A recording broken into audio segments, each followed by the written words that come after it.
Senhor, meus irmãos, sempre a gente fala é a verdade, a mais pura verdade, é um privilégio e uma responsabilidade muito grande estar aqui na frente expondo a palavra. E hoje nós vamos dar sequência à série de exposições na carta de Paulo aos Coríntios e vamos expor o capítulo 15. Capítulo 15 nós não vamos ler todo, vamos ler até o verso 34. Então, capítulo 15, nós vamos falar sobre a ressurreição e o tema é ressurreição, doutrina central da fé cristã. A ressurreição, a doutrina central da fé cristã. Então, 1 Coríntios, NVI?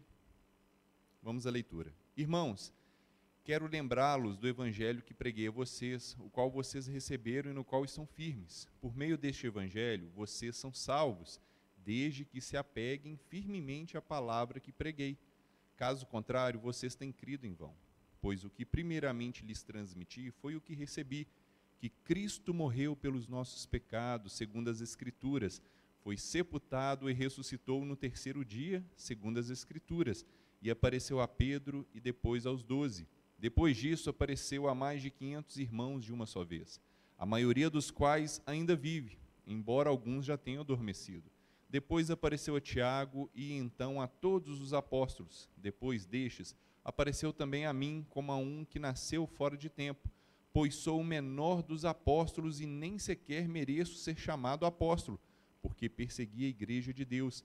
Mas pela graça de Deus sou o que sou, e sua graça para comigo não foi inútil. Antes, trabalhei mais do que todos eles, contudo não eu, mas a graça de Deus comigo. Portanto, quer tenha sido eu, quer tenha sido eles, é isso que pregamos e é nisso que vocês creram. Ora, se está sendo pregado que Cristo ressuscitou dentre os mortos, como alguns de vocês estão dizendo que não existe ressurreição dos mortos? Se não há ressurreição dos mortos, nem Cristo ressuscitou. E se Cristo não ressuscitou, é inútil a nossa pregação, como também é inútil a fé que vocês têm. Mais que isso, seremos considerados falsas testemunhas de Deus, pois contra ele testemunhamos que ressuscitou a Cristo dentre os mortos. Mas se de fato os mortos não ressuscitam, ele também não ressuscitou a Cristo. Pois se os mortos não ressuscitam, nem mesmo Cristo ressuscitou. E se Cristo não ressuscitou, inútil é a fé que vocês têm e ainda estão em seus pecados. Nesse caso, também os que dormiram em Cristo estão perdidos. Se é somente para essa vida que temos esperança em Cristo, somos de todos os homens os mais dignos de compaixão. Mas, de fato, Cristo ressuscitou dentre os mortos, sendo ele as primícias entre aqueles que dormiram. Visto que a morte veio por meio de um só homem, também a ressurreição dos mortos veio por meio de um só homem. Pois da mesma forma que em Adão todos morrem, em Cristo todos serão vivificados. Mas cada um por sua vez. Cristo o primeiro, depois, quando ele vier, os que lhe pertencem. Então virá o fim, quando ele entregar o reino a Deus, o Pai, depois de ter destruído todo domínio, toda autoridade e todo poder, pois é necessário que ele reine até que todos os seus inimigos sejam postos debaixo dos seus pés. O último inimigo a ser destruído é a morte, porque ele tudo sujeitou debaixo de seus pés. Ora, quando se diz que tudo lhe foi sujeito, fica claro que isso não inclui o próprio Deus, que tudo submeteu a Cristo. Quando, porém, tudo lhe estiver sujeito, então o próprio Filho se sujeitará àquele que todas as coisas lhe sujeitou, a fim de que Deus seja tudo em todos. Se não há ressurreição, que farão aqueles que se batizam pelos mortos? Se absolutamente os mortos não ressuscitam, por que se batizam por eles? Também nós. Por que estamos nos expondo a perigos o tempo todo? Todos os dias enfrento a morte, irmãos. Isso digo pelo orgulho que tenho de vocês em Cristo Jesus nosso Senhor. Se foi por meras razões humanas que lutei com feras em Éfeso, que ganhei com isso? Se os mortos não ressuscitam, comamos e bebamos, porque amanhã morreremos. Não se deixe enganar. As más companhias corrompem os bons costumes. Como justos, recuperem o bom senso e parem de pecar, pois alguns há que não têm conhecimento de Deus. Digo isso para vergonha de vocês. Até aqui, meus irmãos, vamos orar mais uma vez. Deus, essa é a tua palavra, e nós agradecemos pelo privilégio de estarmos aqui. O privilégio de poder orar, cantar, aprender da tua palavra juntos, Deus, e nós pedimos, em nome de Jesus, que o Senhor, através do Espírito Santo, abra o nosso entendimento, abra o nosso coração para aquilo que for dito, para aquilo que for exposto, para que possamos compreender e para que essa semente, para que essa palavra ela encontre terra boa, que ela venha frutificar em nossos corações. E frutificando, nós possamos cada dia parecer mais com Cristo e possamos também glorificar ao Senhor com o nosso testemunho, a nossa maneira de viver. Em nome de Jesus, amém. Ressurreição, doutrina central da fé cristã. Meus irmãos, a ressurreição, ela é a doutrina central do cristianismo. E ela também é o tema do apóstolo Paulo, aqui no capítulo 15. Ele vai tratar sobre a ressurreição dos mortos, particularmente sobre a ressurreição de Jesus Cristo. E Paulo já tinha tratado sobre diversos problemas dentro daquela igreja. Nós estamos vendo desde o capítulo 1, ele tratou sobre as divisões do capítulo 1 ao capítulo 4, as preferências por pastores, eu sou de Paulo, eu sou de Apolo, eu sou de Cristo, eu sou de Pedro. Depois ele tratou sobre falta de disciplina, sobre a disciplina na igreja, no capítulo 5 e no capítulo 6.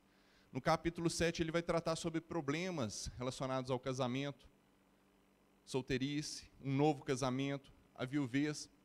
No capítulo 8 ao capítulo 10, ele vai tratar sobre o assunto se podia ou não comer carne sacrificada aos ídolos, que tinham os grupos dos fortes e tinham os grupos dos fracos. Dentro da igreja estava tendo essa contenda, estava começando um desprezar o outro, estava tendo um conflito entre esses dois grupos dentro da igreja. No capítulo 11, ele vai falar sobre a questão do véu, a mulher usando o véu, e ele também vai falar sobre a ceia do Senhor e a festa ágape, que era aquela festa que precedia a ceia, onde que as pessoas se reuniam para alimentar e depois ceiar. E ele vai corrigir também problemas que tinha nessa festa.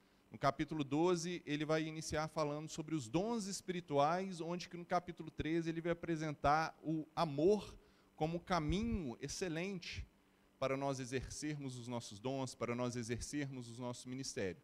E no capítulo 14 ele vai falar sobre o dom de profecia e o dom de línguas, que o pastor Glauco terminou de expor na semana passada. E aqui no capítulo 15, ele vai falar sobre ressurreição dos mortos. E qual o motivo para o apóstolo Paulo ele desprender tanta atenção, porque aqui nós lemos só até o 34, mas são 58 versículos. É o maior capítulo da carta. E qual que é o motivo de Paulo ele desprender tanto tempo, tantos versos aqui, para tratar sobre a ressurreição dos mortos? Porque dentro da igreja de Corinto existia um pequeno grupo que não cria na ressurreição. Tanto que ele vai falar no verso 12. Ora, se está sendo pregado que Cristo ressuscitou dentre os mortos, como algum de vocês estão dizendo que não existe ressurreição dos mortos? Tinha um grupo lá que estava dizendo, olha, não existe ressurreição dos mortos. E esse grupo estava influenciando outros da igreja. Por isso que ele vai dizer no verso 33, não se deixe enganar. As más companhias corrompem os bons costumes.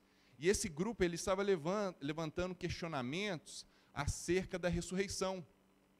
Como vai ser o corpo que a gente vai ressurgir? Como que vai ser? Ele vai começar a falar sobre como vai ser o corpo na semana que vem, a partir do verso 35.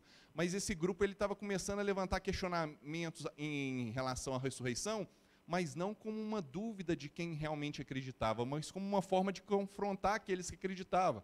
Já viu aquelas pessoas que não acreditam na ressurreição e ficam assim, e se a pessoa for cremada?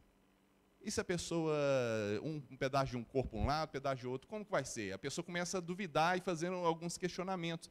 E Paulo, ele vai chamar esses que não acreditavam para o bom senso, para o arrependimento. Tanto que ele vai dizer no verso 34, olha, recuperem o bom senso. Parem de pecar, parem de falar heresias no meio de você. Tem uns dentre vós que não têm o conhecimento de Deus. Fabrício, mas como surgiu dentro da igreja? A ressurreição é um tema central, mas como surgiu dentro da igreja de Corinto pessoas que não acreditavam? De onde surgiu esse tema? De onde surgiu esse questionamento? De onde surgiu esse pequeno grupo? Os estudiosos, eles falam que pode ter sido um grupo de saduceus. Saduceus são uma seita do judaísmo, assim como tem os fariseus, tinham os saduceus. E os saduceus, eles não criam em ressurreição, eles não criam em anjos, E pode ter ocorrido o quê? Que um grupo de saduceus converteu lá na cidade de Corinto, e eles abraçaram a fé cristã, mas trouxeram com eles esses pensamentos que não existia ressurreição, e começaram a desenvolver, começaram a influenciar outros nessa igreja. Outra possibilidade também é que as pessoas estavam sendo influenciadas, tinha um grupo de pessoas influenciadas lá pelo gnosticismo. Gnosticismo é uma doutrina que faz uma diferenciação entre matéria, o corpo, como algo mau, e o espírito como algo bom. Então eles falavam assim, olha, Deus é espírito. Para que ele vai ressuscitar o corpo, que é algo mau? Não, ele já vai trazer o espírito. A pessoa morreu, Deus vai trazer o espírito que é bom para ele e vai deixar o corpo para lá. Então essas pessoas pensavam desse jeito. Lembrando que a cidade de Corinto, ela só perdia para a cidade de Atenas em relação ao gosto por filosofia. Eles gostavam muito dos filósofos, dos oradores, dos pensadores, e eles discutiam da mesma forma que o brasileiro gosta de futebol. Hoje em dia você chega para qualquer menina, ele sabe quem que é Neymar, ele sabe o que é jogo, o que é bola, o que é gol. E lá eles tinham esse gosto que a gente tem por futebol, por filosofia, por estudar, pelos pensadores. Eles ficavam discutindo nas praças sobre esses temas. Então pode ter um grupo lá que, influenciado pelo gnosticismo, ele não acreditava na ressurreição dos corpos, porque o corpo é algo mau. Nós não podemos afirmar com certeza qual é o grupo que tinha lá, mas nós podemos afirmar com certeza que tinha um grupo que pensava desse jeito. Tinha um grupo que não acreditava na ressurreição, e Paulo ele vai aqui nesses versos chamar esse grupo ao arrependimento e também questionar esse pensamento. E ele começa mostrando evidências da ressurreição. Tanto que o esboço da exposição hoje, ela está baseado em 4 pontos. Primeiro, evidências da ressurreição. Paulo vai dar evidências da ressurreição de Cristo, do verso 1 ao verso 11. Depois ele vai falar consequências da negação da ressurreição. Olha, as consequências de não existir ressurreição, de falar isso, aí ele vai começar no verso 12, e ele vai lá até o verso 18, ao verso 19. Depois, no verso 20, ele vai dar para a gente a garantia da ressurreição, que é o terceiro ponto, e ele vai desenvolver também o esboço do plano de Deus da redenção, desde o início até o final, quando o Senhor Jesus retornar. E, por último, ele vai fazer duras repreensões, duras advertências contra estes que pensavam que não existia ressurreição dos mortos. Então, primeiro veremos evidências da ressurreição, consequências de negar a ressurreição, a garantia da ressurreição e advertências para esse grupo, para que eles pudessem arrepender. Vamos iniciar então, meus irmãos, no verso 1. Verso 1, Paulo escreve da seguinte maneira: Irmãos, quero lembrar-lhes o evangelho que lhes preguei, o qual vocês receberam e no qual estão firmes. Paulo está falando para aquela igreja, olha, eu quero que vocês lembrem do período que eu estive aí, enquanto eu era pastor. E eu preguei para vocês o evangelho. E eu preguei esse evangelho, ele vai dizer, ele já tinha dito no capítulo 2, eu preguei esse evangelho com temor e tremor. Não foi através de sabedoria humana, mas eu preguei a mensagem de Cristo e Cristo crucificado. E vocês creram nisso. Eu quero que vocês lembrem do período que eu estava aí pregando, que eu era pastor.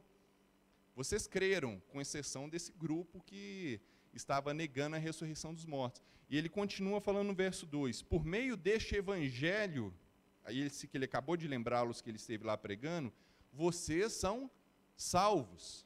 O evangelho de Deus é o poder para salvar, amém? Mas tem uma condicional. Ele vai falar, desde que se apeguem firmemente à palavra que eu preguei. Olha, por meio desse evangelho vocês são salvos. O evangelho é poder para salvar, mas tem uma condição. Vocês têm que guardar o evangelho verdadeiro. Vocês têm que guardar aquilo que eu preguei para vocês. Vocês não podem adulterar o evangelho. Vocês não podem inventar um novo evangelho. Vocês não podem personalizar o evangelho de acordo com a conveniência. O evangelho que salva é o evangelho genuíno, é o evangelho que eu preguei para vocês. Se vocês não guardarem, ele vai dizer, caso contrário, vocês têm crido em vão. O que é ser crer em vão? O que é uma pessoa crer em vão? é uma pessoa professar a fé, é uma pessoa, depois de professar a fé, ela começar a questionar pontos centrais do Evangelho. A pessoa professou a fé, falou que crê em Jesus Cristo, ele vem na igreja, mas depois ele começa a questionar a inerrância das Escrituras, ele começa a questionar a divindade de Cristo, ele começa a questionar que a Bíblia é a palavra de Deus. Então essa pessoa, a fé dele foi o quê? Foi uma fé em vão. A fé dele não adiantou. No caso aqui, incluía aqueles que estavam negando a ressurreição dos mortos. Paulo está falando, olha, se vocês não creem em tudo que eu preguei, como eu preguei, vocês creram em vão. Vocês creram numa mentira, não adiantou de nada. E em seguida, ele vai apresentar as evidências da ressurreição de Cristo. Ele começa mostrando a importância do Evangelho, o Evangelho salva, mas tem que ser o Evangelho genuíno, o Evangelho todo, eu não posso escolher partes de acordo com a minha conveniência, e ele então vai mostrar evidências da ressurreição a partir do verso 3. E a primeira evidência que ele dá são as Escrituras, o Antigo Testamento. Ele vai dizer da seguinte maneira no verso 3, pois o que primeiramente lhes transmiti foi o que eu recebi. Paulo está falando, olha, o que eu transmiti para vocês, eu recebi, não é coisa da minha cabeça. Eu não inventei o evangelho que eu preguei enquanto eu estava aí. O que primeiramente eu transmiti, eu recebi. De quem que Paulo recebeu? Atos 9, na estrada de Damasco. Do próprio Senhor Jesus ressurreto, que apareceu para ele, que o discipulou, que o ensinou, que o comissionou, o chamou.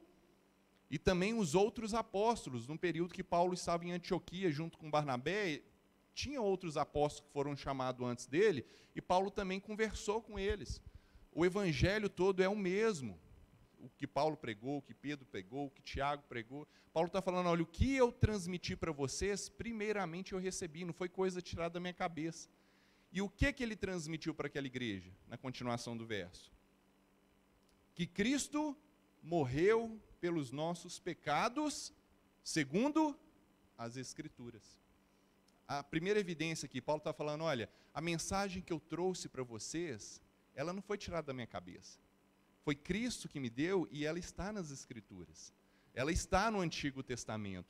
E muito provável que o texto que Paulo tinha em mente aqui é o texto de Isaías 53.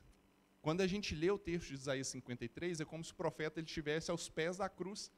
Eu peguei aqui o verso 5 e alguns versos, Isaías falando, mas ele foi transpassado por causa das nossas transgressões, foi esmagado por causa das nossas iniquidades, o castigo que nos trouxe a paz estava sobre ele, e pelas suas feridas fomos curados.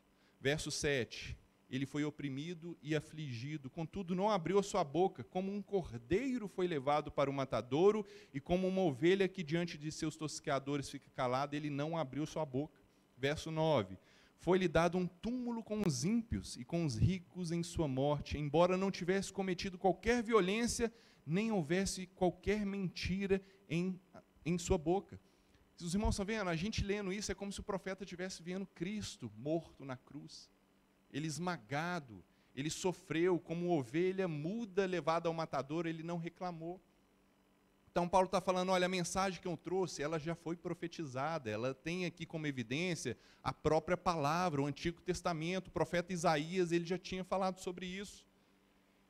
E ele continua no verso 4, foi sepultado. Por que eles falavam sepultado? Porque no primeiro século já tinha uma teoria, existiam teorias que falavam que Cristo não morreu de verdade. Então eles evidenciam, ele morreu e foi sepultado, ou seja, não existia dúvidas que ele morreu, realmente ele morreu, tanto que ele foi sepultado. Só que ele não ficou preso na sepultura, porque ele ressuscitou ao terceiro dia, segundo as Escrituras. Novamente Paulo fala aqui, ele está falando que, olha, a mensagem da morte foi segundo as Escrituras. A mensagem que ele foi sepultado, que ele foi ressuscitado, também foi segundo as Escrituras. Eu não estou trazendo novidade para vocês. O que eu preguei, eu recebi de Cristo e já estava sendo profetizado lá atrás pelos profetas. É uma mensagem, vocês podem confiar, eu estou transmitindo ela aqui com fidelidade. Salmos 16:10, porque tu não me abandonarás no sepulcro, nem permitirás que o teu santo sofrerá decomposição, uma referência a Jesus. Paulo está falando, a mensagem que eu levei para vocês, a pregação da morte, sepultamento e ressurreição, ela é segundo as Escrituras. Os profetas já tinham profetizado, e aí então ele vai partir para a segunda evidência. A primeira evidência é o quê? As Escrituras. A segunda evidência, ele vai falar uma série de aparições públicas de Jesus. Ele apareceu aqui, nós vamos ver 5 aparições com seu corpo ressurreto. E Paulo diz, a primeira pessoa que Jesus apareceu, e apareceu a Pedro. Então Paulo está falando, olha, Jesus ressurreto, ele ressuscitou e ele apareceu a Pedro. Pedro que tinha negado Jesus lá atrás, Pedro que possivelmente tinham dúvidas no seu coração, Jesus apareceu particularmente para ele, onde que ele pôde tirar essas dúvidas, confortar, consolar e também encorajar o apóstolo. A segunda aparição, apareceu a Pedro e depois aos 12, aos discípulos.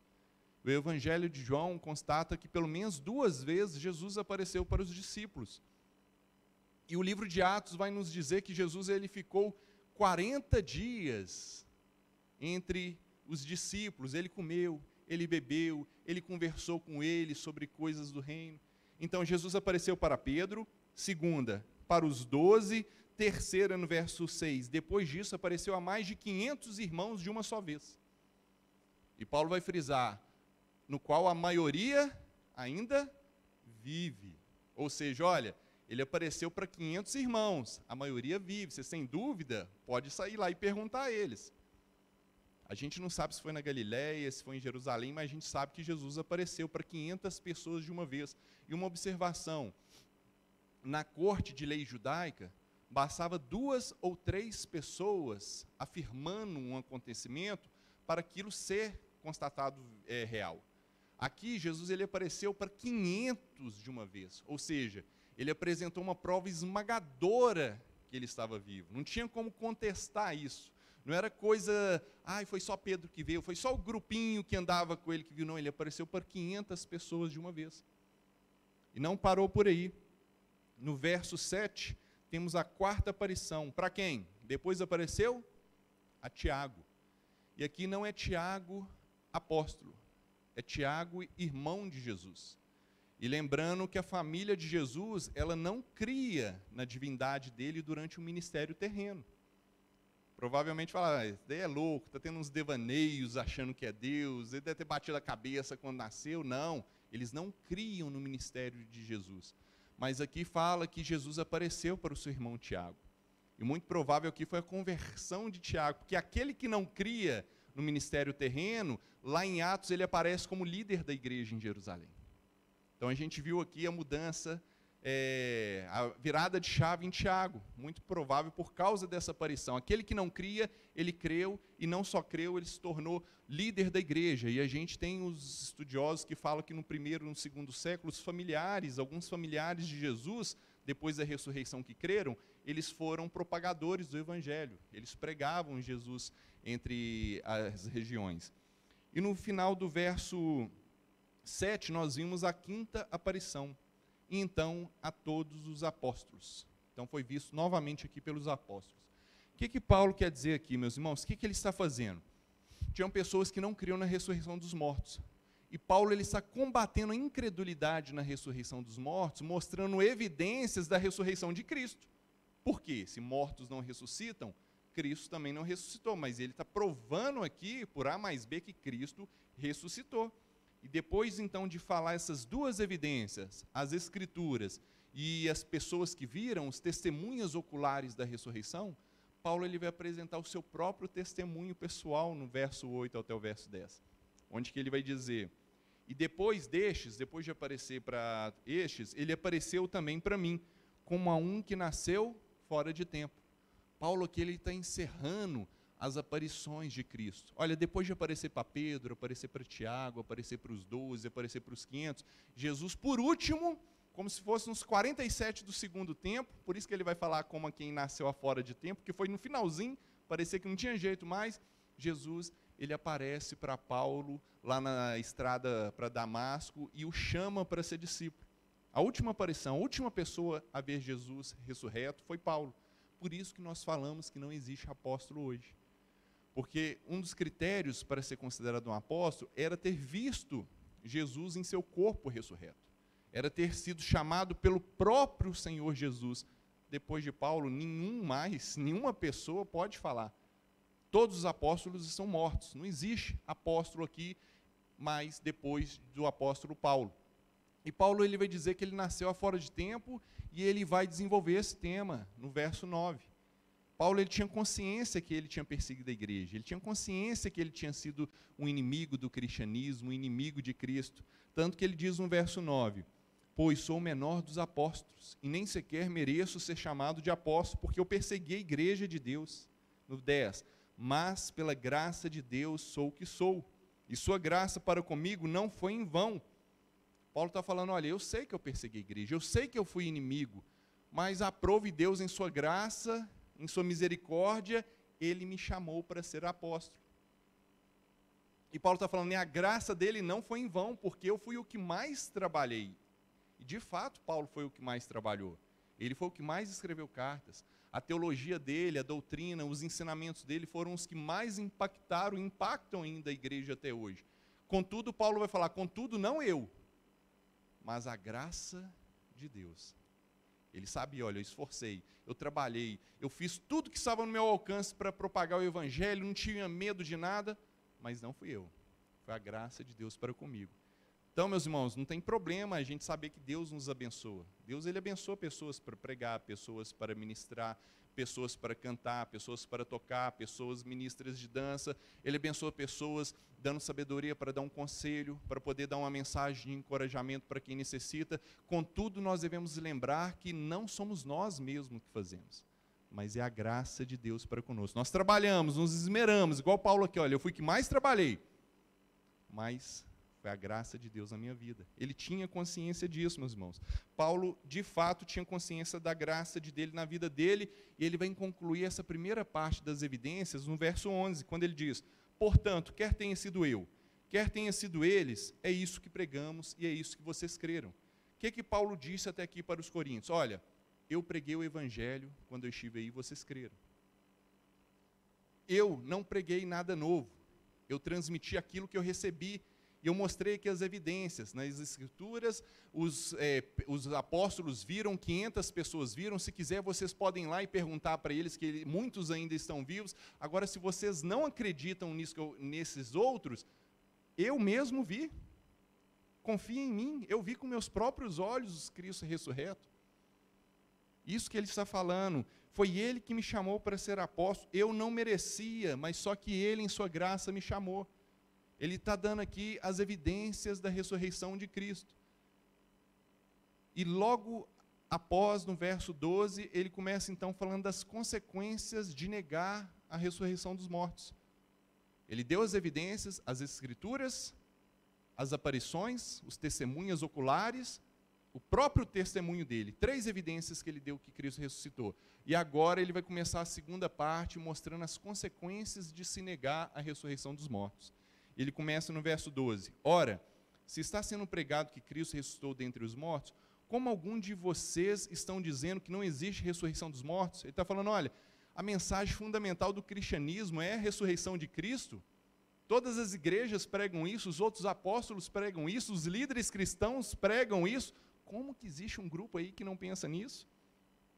Se não há ressurreição de mortos, a primeira consequência, então, nem Cristo ressuscitou. É como se ele estivesse dizendo para a igreja, olha, eu fiquei aqui 11 versos explicando para vocês as evidências que ele ressuscitou. E a primeira consequência de se dizer que não existe ressurreição de mortos é contrariar isso tudo que eu falei, é dizer que Cristo não ressuscitou. Se não existe ressurreição de mortos, consequentemente, nem Cristo ressuscitou. É como se ele estivesse acordando o povo, olha, é isso que vocês estão querendo dizer, que Cristo não ressuscitou. Essa é a primeira consequência que ele vai dar. E a segunda consequência no verso 14. E se Cristo não ressuscitou, é inútil a nossa pregação, como também é inútil a fé que vocês têm. Ele está falando, olha, se não há ressurreição de mortos, consequentemente Cristo não ressuscitou. Se Cristo não ressuscitou, consequentemente, é inútil a pregação. É inútil. o que eu fiz aqui. E é inútil também a fé que vocês têm, porque vocês têm crido em uma mentira. Vocês têm crido numa fábula, vocês têm crido numa lenda, porque a mensagem da ressurreição de Cristo, ela é central, é uma doutrina central na fé. Se Cristo não ressuscitou, o cristianismo é vazio. O cristianismo não tem nada.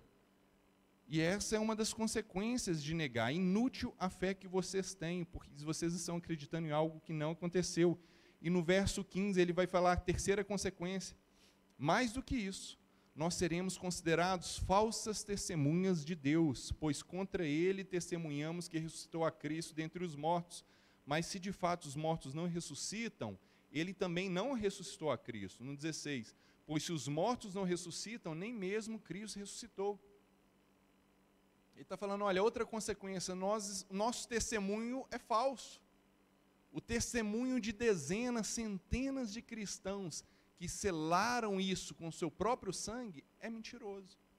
Meus irmãos, quantos homens, quantas mulheres morreram por causa dessa verdade? Por causa dessa convicção? Quantos que morreram porque eles afirmaram, Jesus é o Kyrios. Kyrios é a palavra grega que significa Senhor, que era atribuída somente ao imperador. E eles falavam, não, meu Kyrios, meu Senhor, não é o imperador, é Jesus, que ressuscitou dentre os mortos.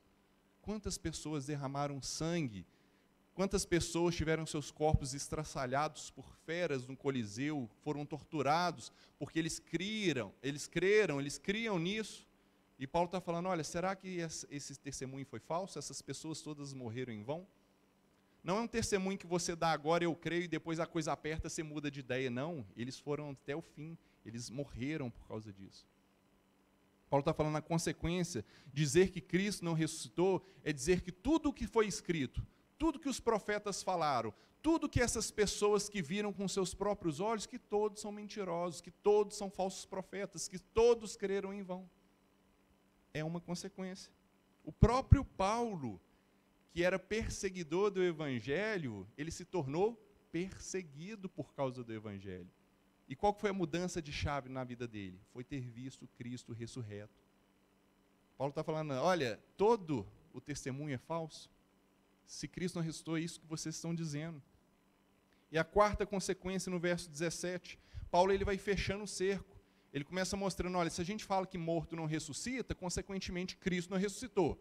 Se a gente fala que Cristo não ressuscitou, consequentemente inútil a pregação, inútil a fé. Se Cristo não ressuscitou, aí ele vai dizer no verso 17, inútil a fé e ainda estão em seus pecados. Ele está falando, se Cristo não ressuscitou, os seus pecados não foram pagos na cruz. Porque a ressurreição, ela autentica a obra da cruz. O que prova que Jesus realmente era filho de Deus foi Deus ter ressuscitado ele dentre os mortos. Se Jesus não ressuscitou, ele era simplesmente mais um homem. E o sacrifício dele não pagou pelos nossos pecados. Paulo está falando, olha, se Cristo não ressuscitou, a obra da cruz, a obra expiatória, o sacrifício vicário, substituto dele, não teve valor. Então vocês ainda estão nos seus pecados, vocês ainda vão ter que dar conta a Deus, vão ter que enfrentar a ira e o castigo de Deus por causa dos seus pecados. É uma consequência. É uma consequência falar que os mortos não ressuscitou, é a gente falar que os nossos pecados ainda não foram pagos. A quinta consequência, no verso 18, neste caso, também os que dormiram em Cristo estão perdidos. Paulo está falando, olha, se os mortos não ressuscitam, Cristo não ressuscitou. E se Cristo não ressuscitou, todos aqueles que morreram, que entregaram sua vida acreditando na vida eterna, são perdidos. Vão acordar no vazio, ou não vai ter vazio, ou então vão acordar no inferno, porque não teve a ressurreição de Cristo, não teve o pagamento pelos pecados. É a consequência. A sexta consequência, e Paulo vai mostrar no verso 19, se é somente para essa vida que temos esperança em Cristo, dentre todos os homens somos os mais dignos de compaixão. Ou somos os mais infelizes, os homens, os mais miseráveis, os homens. Algumas versões está escrito dessa forma.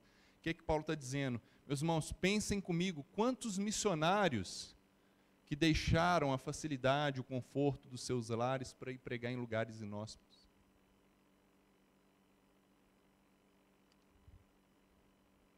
Quantos jovens que abriram mão de casar, abriram mão de uma vida lícita, uma vida normal, de ter esperança aqui na terra, de construir uma família para poder ser pregadores, para poder ir para lugares que eles sabiam que iriam enfrentar a morte.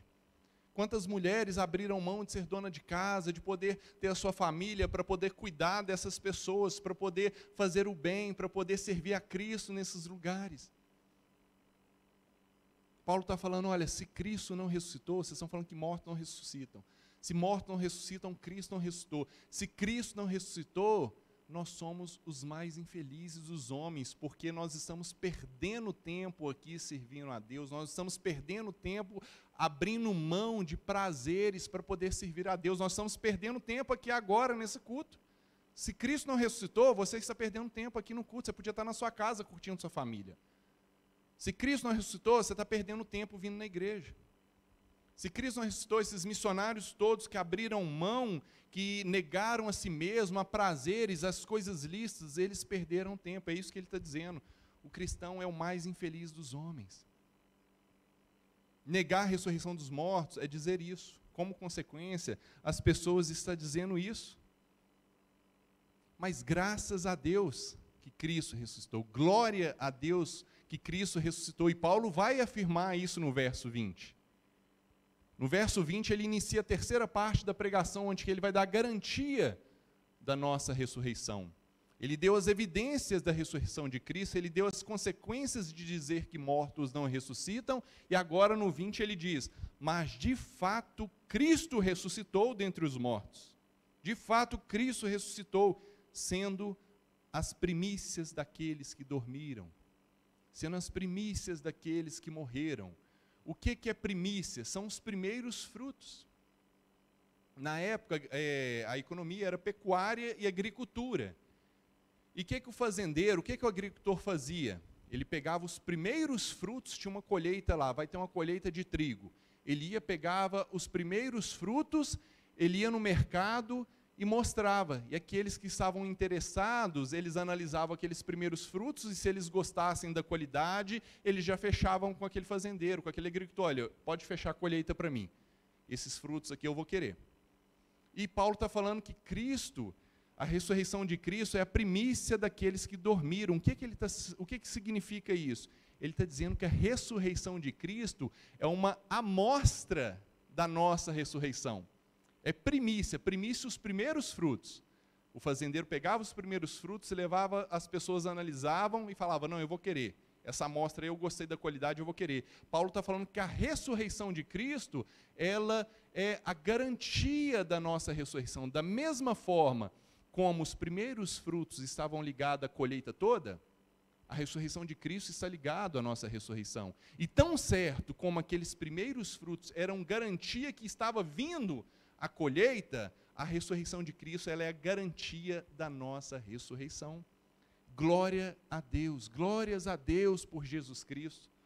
Ele ressuscitou e Ele é a garantia que nós vamos ressuscitar, nós vamos viver eternamente com Ele. Glória a Deus por isso, meus irmãos. A ressurreição de Cristo é as primícias da nossa ressurreição, é a amostra da nossa ressurreição, é a garantia da nossa ressurreição.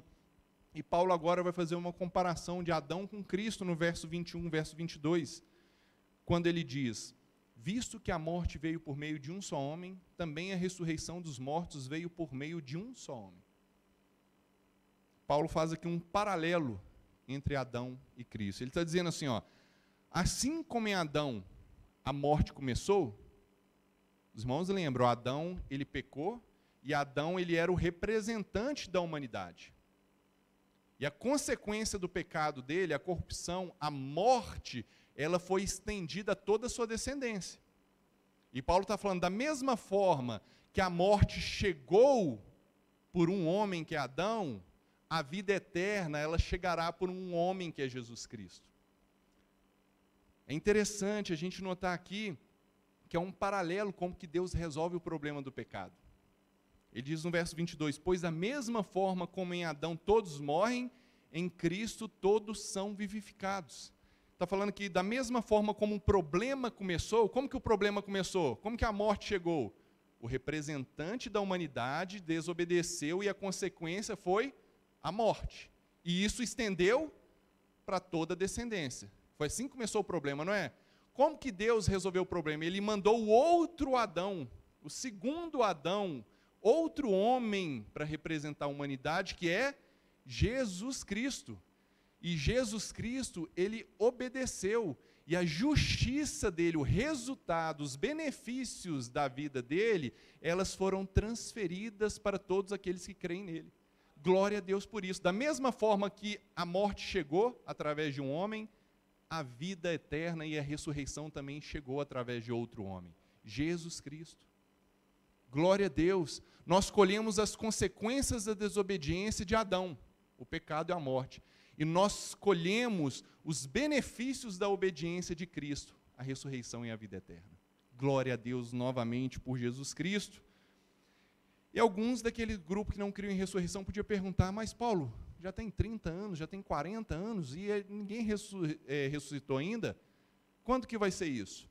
Ele responde aqui no verso 23, mas cada um por sua vez. Cristo primeiro, depois, quando ele vier, na segunda vinda, os que lhe pertencem. E Paulo dá essa sequência lá em 1 Tessalonicenses 4,16, quando ele diz, pois, dada a ordem, com a voz do arcanjo e o ressoar da trombeta de Deus, o próprio Senhor Jesus descerá do céu, e os mortos em Cristo ressuscitarão primeiro. Depois disso, os que estivermos vivos, seremos arrebatados juntamente com eles nas nuvens, para o encontro com o Senhor nos ares, e assim estaremos com o Senhor para sempre. Glória a Deus, meus irmãos. A ressurreição, ela é um fato.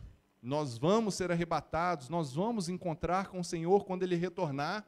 Os mortos ressuscitarão primeiro, e aqueles que estiverem vivos terão seus corpos transformados, e todos iremos morar eternamente com o nosso Senhor. Glória a Deus por Jesus Cristo. E Paulo, ele continua aqui no verso 24 e 25, onde que ele vai dar um esboço desse plano da redenção. Ele vai dar o cronograma, ele vai dar as etapas. Eu vou ler os versos e depois vou resumir, porque os versos, ele fala primeiro que Jesus tem que colocar todos debaixo do seu domínio, depois ele fala que tem a morte como último inimigo a ser vencido, depois ele volta falando que todos têm que ser colocados debaixo do seu domínio. Então eu vou ler os versos e depois vou resumir. Verso 25. Pois é necessário que ele reine até que todos os seus inimigos sejam mortos, colocados debaixo do seu pé. Primeiro no verso 24, a gente leu só o verso 23. Então virá o fim. Quando acontecerá isso, Paulo? Então virá o fim, quando ele entregar o reino a Deus, o Pai, depois de ter destruído todo o domínio, autoridade e poder. E Paulo vai citar o Salmo 110, ele cita 2 salmos aqui. Ele vai citar no 25, pois é necessário que ele reine até que todos os seus inimigos sejam postos debaixo do seu pé. O último inimigo a ser destruído é a morte, porque ele tudo sujeitou debaixo de seus pés. Ora, quando se diz que tudo lhes foi sujeito, fica claro que isso não inclui o próprio Deus, que tudo submeteu a Cristo. Paulo está dizendo aqui para aqueles coríntios, olha, a ressurreição não aconteceu ainda, porque Jesus, ele está colocando todos os seus inimigos debaixo dos seus pés. Depois disso, que a ressurreição vai ser real, pois ainda tem um inimigo a ser vencido, para ter o clímax, o auge aqui é no verso 28. Quando, porém, tudo isso estiver sujeito, então o próprio Filho se sujeitará àquele que todas as coisas lhe sujeitou, a fim de que Deus seja tudo em todos. Paulo aqui não está falando que Cristo é inferior a Deus. Ele está dizendo que no plano da salvação, Cristo está sujeito à vontade de Deus. Não é que Cristo é inferior, olha, no plano da redenção, Cristo ele está sujeito à vontade do seu Pai, que é Deus. E o resumo aqui, a ordem que Deus estabeleceu, que Paulo diz, ela é muito simples. Primeiro, Cristo ressuscitou dos mortos, amém? Ele subiu aos céus. E ele chegou aos céus, Cristo está vivo. Ele está administrando, Deus deu o reino para ele, falou, olha, agora você vai administrar esse reino. E ele está administrando o reino, colocando os inimigos debaixo dos seus pés, conquistando os inimigos. O pecado, Satanás e seus anjos. Cristo está chamando o seu povo para si, que é a igreja, através da pregação do Evangelho. A segunda etapa no cronograma de Deus ocorrerá quando? Isso já ocorreu, está acontecendo. A segunda etapa ocorrerá quando Jesus vier.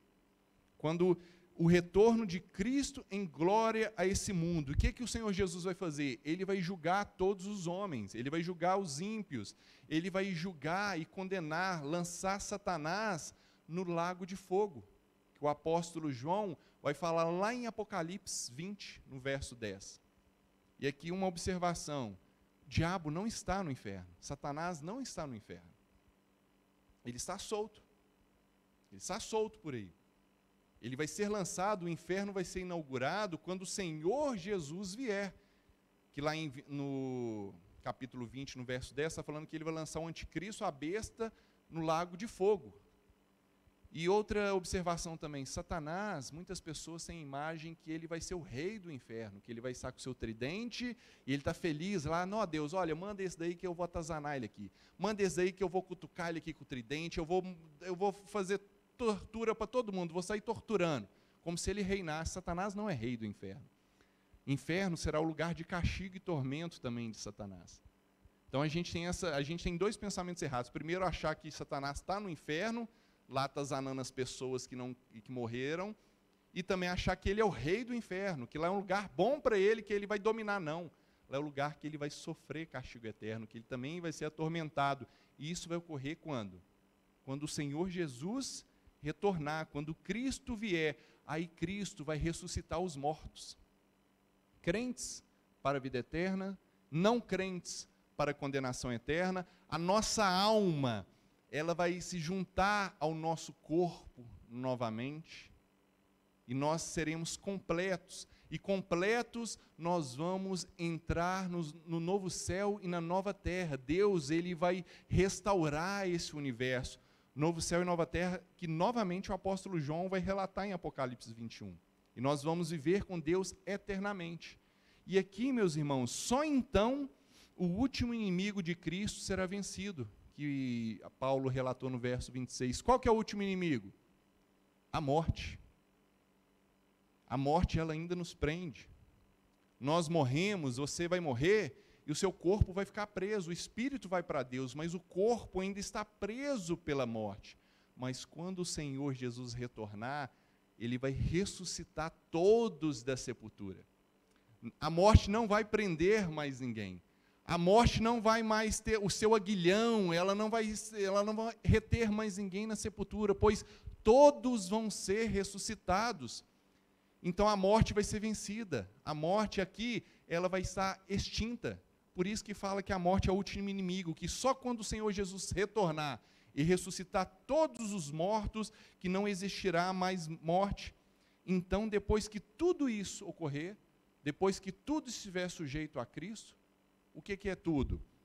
Os ímpios já foram julgados e condenados, o pecado não existe mais, Satanás e seus anjos foram lançados no lago de fogo, a morte foi vencida, ela está extinta, tudo aquilo que foi corrompido pelo pecado desde Adão foi restaurado. Novos céus, nova terra, novo corpo, não haverá mais pecado, não haverá mais diabo, não haverá mais morte. Depois que tudo isso estiver sujeito a Cristo, ele vai chegar e vai entregar o reino completo para o Pai. Ele vai chegar e vai dizer, como se Cristo dissesse, pronto, Pai, terminei a missão. A missão que o Senhor me deu, que começou quando eu encarnei, quando eu nasci no meio deles. A missão que começou quando eu vivi no meio deles, eu sofri no meio deles, eu morri por eles e ressuscitei, eu realizei a missão. Eu coloquei todos os inimigos debaixo dos meus pés. Agora toma o reino completo, o reino consumado, seja tudo em todos. É isso que o apóstolo Paulo está dizendo. O foco, o objetivo aqui, no verso 28, nós vemos o alvo de Deus lá na eternidade. Qual que é o alvo de Deus? Ser tudo em todos. Ser conhecido, ser honrado, ser glorificado, não só por causa da sua justiça, mas também por causa do seu amor, por causa da sua misericórdia. Esse é o plano da redenção. Ele tem início, ele tem meio e ele tem fim. Glória a Deus, meus irmãos. Glória a Deus por esse plano perfeito que está ocorrendo. Cristo está administrando o reino. Ele está colocando os inimigos debaixo dos seus pés e ele vai retornar, ele vai julgar a todos, ele vai vencer a morte, que é o último inimigo, e depois de tudo estar sujeito a ele, ele vai entregar o reino ao seu Pai. Pronto, Deus, está completo. Glória a Deus por isso. E na última parte, Paulo ele vai fazer 3 advertências para aqueles que estavam no meio da igreja que ainda não criam na ressurreição dos mortos. E ele diz no verso 29, se não há ressurreição de mortos, que farão aqueles que se batizam pelos mortos? Se absolutamente os mortos não ressuscitam, por que batizam por eles? É um texto complicado, e é um texto aqui também que os mormons, eles usam esse texto para poder fundamentar o batismo pelos mortos. A igreja dos mormons, ela faz isso atualmente. Mas o que Paulo quer dizer aqui? Paulo está dizendo que provavelmente dentro daquela igreja, localmente aqui, existiam pessoas na cidade de Corinto que eles acreditavam que o batismo ele salvava. E crendo que o batismo salvava, eles que já tinham sido batizados, eles se batizavam pelos seus entes queridos que tinham morrido sem batizar, na esperança que estes iriam ressuscitar e iriam para o céu. E não era difícil ligar o batismo à salvação, porque o crer e ser batizado estavam juntos no início da igreja. A pessoa cria e ela era batizada. Filipe, o eunuco, ele creu e Filipe já batizou ele na mesma hora. Depois que a igreja foi criando um espaço para ver se a fé que a pessoa falava que tinha era verdadeira, para só depois batizar essas pessoas. Mas no início era assim, eu creio em Cristo, então vamos te batizar. Então, pode ser que algumas pessoas ligavam, olha, tem que ser batizado para ser salvo. E Paulo aqui, ele não está referendando e afirmando que existe o batismo pelos mortos. Ele está dizendo para aqueles que criam nessa heresia lá dentro da igreja de Corinto, olha, até estes que batizam pelos mortos, eles são melhor que vocês, porque eles fazem isso crendo na ressurreição. E vocês aí que não batizam pelos mortos, mas vocês nem creem na ressurreição, vocês são pior ainda. Até eles aí, olha, eles estão batizando na crença que os seus parentes vão ressuscitar depois. Eles querem que seus parentes sejam salvos. Só que vocês não creem nisso, vocês são pior que esses hereges. É isso que Paulo está querendo dizer. Só para ficar bem fundamentado aqui, bem claro, não existe, viu, irmãos, batismo pelos mortos. A Bíblia deixa bem claro em Hebreus 9, 27, que ao homem está sujeito a morrer apenas uma só vez, depois disso, vindo o juízo. Então, você está vivo? Você tem primeira chance, segunda, terceira, quinta, 10ª chance, mas você morreu? Acabou. Aí é o juízo. É isso que Paulo está dizendo aqui. Está dizendo para aquela igreja, olha, esses hereges aí são melhor que vocês, que pelo menos eles estão fazendo isso, crendo na ressurreição. E Paulo, ele continua no verso 30. Também nós, por que estamos nos expondo a perigos o tempo todo? Todos os dias, no 31, enfrento a morte. Paulo está dando outra advertência, que olha, se a ressurreição não existe, por que eu estou enfrentando aqui a morte? Por que eu estou enfrentando perigos? É só a gente ler o livro de Atos, a gente vê Paulo ele fugindo, Paulo sendo apedrejado, o povo dando paulada nele, ele tendo que sair às pressas, ele tendo que sair escondido, ele sendo preso, ele está falando, olha, por que eu estou sofrendo isso? Por que eu estou apanhando tanto se não existe ressurreição dos mortos? E ele não está falando isso como se ele estivesse arrependido. Não, Coríntios, eu preguei para vocês, apanhei tanto. Tanto que ele vai dizer na continuação, irmãos, eu digo isso por orgulho que eu tenho em Cristo Jesus, o nosso Senhor. Ele está falando, olha, eu não estou arrependido de ter sofrido. Eu tenho orgulho, porque através do meu sofrimento para pregar, Cristo, ele trouxe vocês para o Evangelho. E ele continua no 32. Se foi por meras razões humanas que lutei contra feras em Éfeso, que ganhei com isso? Se os mortos não ressuscitam, comamos e bebamos, porque amanhã morreremos. Feras aqui é no sentido figurado.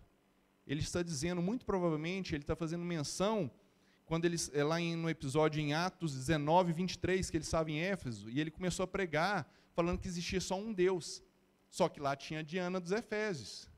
E tinham ourives, tinham artesãos que ganhavam muita grana vendendo coisinha no templo de Diana. E quando Paulo chegou e começou a pregar contra outros deuses, o que aconteceu? A renda deles caíram, eles começaram a tomar muito prejuízo. E eles se ajuntaram e falavam, olha, a gente tem que matar esse cara.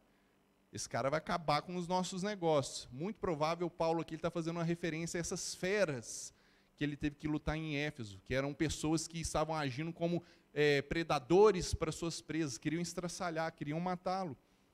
E ele está falando, meus irmãos, por que, se for só por causa de coisas humanas, para que eu lutei em Éfeso? O que eu ganhei com isso? Por que Paulo passava por todo esse sofrimento, meus irmãos? Por causa da expectativa da vida futura. Por causa da esperança que ele tinha na ressurreição. Então, por pior que seja o sofrimento na vida terrena, isso não era nada para ele comparado do que estava por vir. Isso que fundamentava, que dava esperança, a motivação dele era essa, olha, a ressurreição dos mortos. Eu estou apanhando aqui, glória a Deus, porque quando eu ressuscitar, quando eu ver o meu Senhor, daqui não vai ser nada. Eu estou sendo perseguido, glória a Deus, porque isso daqui que eu estou passando não vai ser nada comparado com a vida eterna. E isso também tem que nos motivar. Isso daqui também tem que nos motivar, meus irmãos. No meio de tantos problemas, a esperança da ressurreição, ela tem que animar os nossos corações. No meio da morte iminente, no meio da crise econômica, no meio da crise existencial, no meio da depressão, no meio da ansiedade, no meio das dificuldades que fazem parte da vida de todo mundo e dos crentes também, a esperança na ressurreição, a esperança na vida eterna, a esperança que isso daqui é passageiro, que Jesus ele vai retornar e ele vai nos buscar e nós vamos viver eternamente com ele. E isso tem que nos motivar, isso tem que te motivar, senão, nós vamos falar igual Paulo no verso 32, se os mortos não ressuscitam, é melhor fazer isso daqui. Se não tem ressurreição, então comamos e bebamos, porque amanhã morreremos e não tem mais nada. Se não existe ressurreição, eu não vou sofrer por causa de Cristo, eu não vou abrir mão da minha vida, negar a mim mesmo, carregar minha cruz por causa de Cristo. Se não existe ressurreição, comamos e bebamos. Aí muitos podem falar, nossa, mas que heresia, que pesado. Mas muitas vezes nós estamos vivendo dessa forma. Quanto menos expectativa nós temos na vida futura, mais nos apegamos à vida terrena.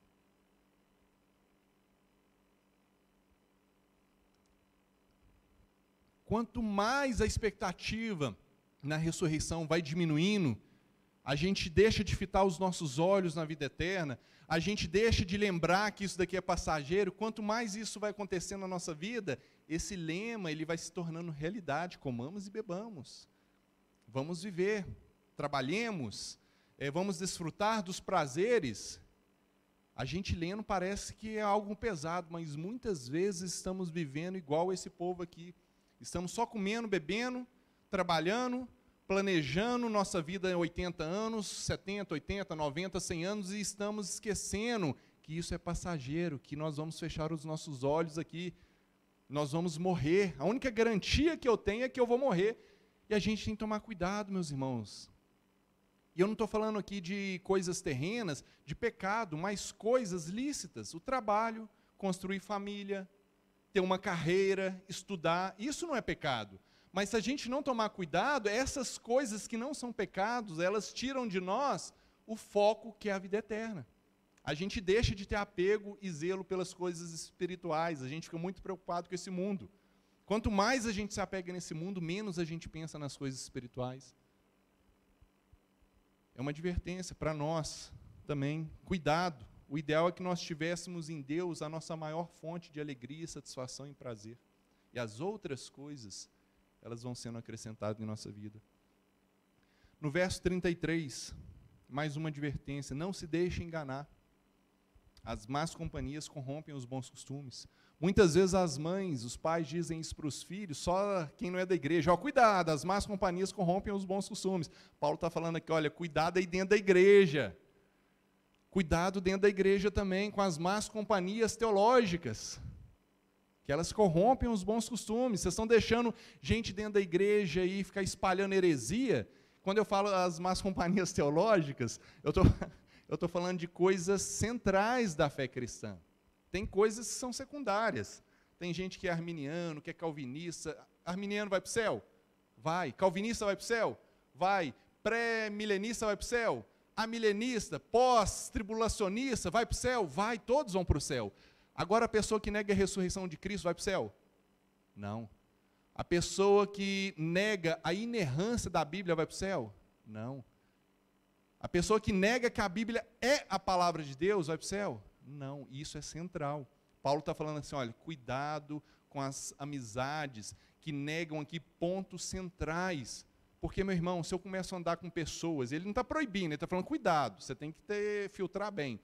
Se eu começo a andar com pessoas que não creem que a Bíblia é, de fato, a palavra de Deus, isso vai começar a me influenciar na minha vida, no meu casamento, na maneira que eu educo meus filhos, no meu trabalho, porque doutrina e vida estão ligados, são inseparáveis. A forma que eu creio é a forma que eu vivo.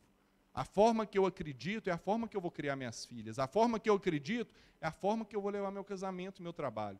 Então, Paulo está falando, cuidado, as más companhias corrompem os bons costumes. O evangelho puro que eu preguei para vocês, os bons costumes que eu deixei aí quando eu era pastor de vocês, se vocês não tomarem cuidado, esse grupinho aí que não crê na ressurreição, ele está corrompendo o que eu deixei. Paulo está dando uma dura repreensão e a gente tem que tomar esse cuidado, essa advertência aqui com essas companhias, más companhias teológicas. Você precisa filtrar o que você ouve na faculdade, no trabalho e principalmente no YouTube. Hoje em dia, principalmente no YouTube. O que tem de herege transvestido aí de coach, ensinando heresias. Eu estou falando heresia mesmo, não estou falando de pensamentos teológicos divergentes, são secundários, não, estou falando ponto central. Tem pastores aí falando que a Bíblia precisa ser atualizada, que ela foi escrita há muito tempo. Pastores influentes, pastores que têm peso a palavra deles, e muitos jovens são arrastados com isso. Tem pastores que falam que o pecado já não tem problema, se há amor, você pode pecar. Isso é heresia. E se os jovens e qualquer pessoa, não só jovens, você não tomar cuidado, você está lá alimentando essas coisas e com o tempo você, verdade, a Bíblia tem as coisinhas aqui que podiam mudar. É muito sutil, muito sutil. E Paulo está falando, olha, cuidado com isso. E ele vai concluir no verso 34, como justos recuperem um bom senso. Ele está falando, olha, vocês estão pensando de forma errada, cuidado. Vocês não estão pensando corretamente, vocês estão deixando levar por heresias. Parem de pecar.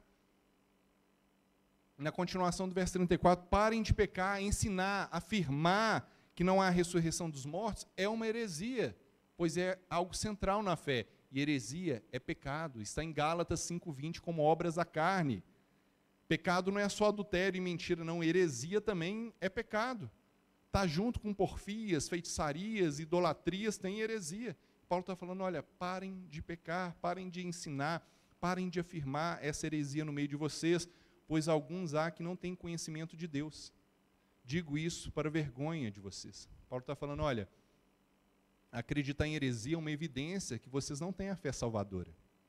Acreditar, ensinar heresia é uma evidência que estes não conheceram um Deus verdadeiro, não conheceram um Cristo verdadeiro. Cuidado com isso.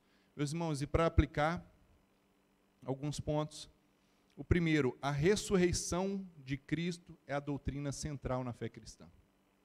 A ressurreição de Cristo é a doutrina central na fé cristã. Nós não seguimos um Cristo preso na cruz. Nós não seguimos um Cristo que ficou no túmulo. Nós seguimos um Cristo vivo, que ressuscitou. Isso é doutrina central. Um Cristo todo-poderoso. Segundo, a ressurreição de Cristo é a garantia que a sua obra expiatória a nosso favor foi plenamente eficaz e aceita pelo Pai. Ele morreu pelos nossos pecados e ele ressuscitou para a nossa justificação. A ressurreição dele é a autenticação que Deus falou, está aceito o sacrifício. Os pecados, aqueles que creem em ti, foram perdoados. A sua justiça eu vou imputar neles. A ressurreição dele autentica isso. Terceiro, a ressurreição de Cristo nos prova que a morte não tem a última palavra. A morte que hoje traz choro, a morte que hoje traz tristeza, ela é o último inimigo a ser vencido e ela será vencida. Cristo, quando ele vier, ele vai ressuscitar todos os mortos da sepultura. A morte não terá, onde está o seu aguilhão, ó morte? Não terá ninguém mais sofrendo e chorando por causa da morte, ela será extinta. E por último, a ressurreição de Cristo nos mostra que a vida não é um simples viver e que a morte não é um simples morrer. A vida não é simplesmente viver, a morte não é simplesmente morrer, meus irmãos. Se Cristo ressuscitou, nós também vamos ressuscitar. E isso tem que nos motivar, se nós vamos nos ressuscitar, importa-nos trabalhar para Deus, pregar esse evangelho da ressurreição, pregar que Cristo veio, que Ele morreu e que Ele ressuscitou e que Ele vai voltar. Vamos pregar, vamos trabalhar para Deus e vamos glorificar Ele, que Ele nos abençoe, que Ele nos ajude a viver de forma coerente com a fé que nós temos na ressurreição dos mortos. Amém, meus irmãos? Vamos orar? Deus, nós agradecemos ao Senhor. Tu és bondoso demais para conosco, nós não merecemos, mas o Senhor nos corrige, o Senhor nos direciona, o Senhor nos mostra as verdades aqui contidas através do Teu Espírito Santo. Muito obrigado, Deus, por Jesus Cristo. Muito obrigado pelo privilégio de servi-lo, Deus. Muito obrigado pelo privilégio que nós temos, que nós estamos aqui orando e o Senhor está nos ouvindo. E não porque nós somos bons, mas por causa de Jesus Cristo. Nós temos livre acesso ao Senhor. Deus, muito obrigado pela obra expiatória de Cristo na cruz. Muito obrigado, Deus. Muito obrigado porque a ressurreição de Cristo é a garantia da nossa ressurreição. Isso tudo aqui é passageiro. O sofrimento é passageiro, a dor é passageira, tudo que nós possamos passar aqui, Deus, não será nada comparado com a vida eterna que está preparada para nós, quando o Senhor Jesus retornar para nos buscar. E que nós vivamos, Deus, que essa convicção, que esse entendimento nos faça viver para a Tua glória, nos faça viver de forma coerente, de forma que agrade ao Senhor, que nós possamos trabalhar, evangelizar, pregar, que Cristo veio, Cristo morreu, Cristo ressuscitou e Cristo vai voltar para nos buscar. Glórias a Deus, glórias a Deus. Amém.